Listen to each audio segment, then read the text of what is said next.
হ্যাঁ, আসলা? চপ নিয়ে আসলাম। চপ? কিসের চপ? আরে চপ হচ্ছে আলুর চপ। মুখটা ঝাল ঝাল লাগবে, ঠান্ডা সর্দি লাগছে না? গলাটা না পুরো কাশতে কাশতে চিড়ে চিড়ে গেছে আমার। হুম এত মানে গলার পরিস্থিতি খুব খারাপ। হুম তো কাশতে কাশতে মনে হচ্ছে কি পিঠে টিঠে ব্যথা, বুকে পিঠে ব্যথা হয়ে গেছে, আর গলাটা এই জায়গাগুলো চিড়ে চিড়ে গেছে। হুম মুখে তো একটুকু স্বাদ নেই।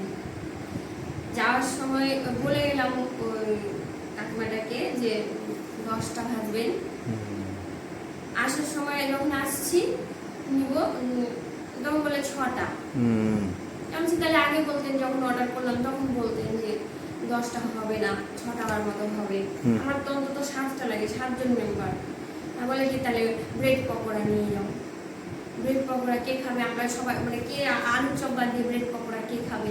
বলে কি দেখো ভাইজে দিচ্ছি কত ভালো লাগে, কিন্তু আমি চিনব না। বলে ডালের বড়াটা আছে, ডাল বাটা আছে ফ্রিজে, বাড়িতেই খেতে পারবো ডালের বড়া, কিনে খাবো কেন?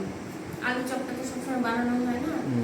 একটু মুড়ি, আলু চপ দিয়ে মুড়ি দিয়ে খাবো, আমার ওটাই ডিনার। আমি আর ভাত খাবো না, ভাত খাওয়ার কোনো ইচ্ছাই নেই।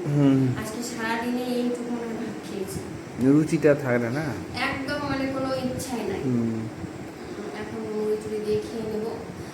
আর রাত্রে তাই সিদ্ধ ভাতটা, তার ডাল আছে, ডালের বড়া যদি খাই তাহলে ডালের বড়া, সিদ্ধ ভাত, এই সমস্তই হবে আর কি। জলের ওষুধ আবারও খেতে হবে, রাতে খেয়ে নেবা। না পাটা ধুয়ে আসবো, পাও ধুয়ে ধুয়ে আসো, পাটা ধুলে ভালো লাগবে। যাবো।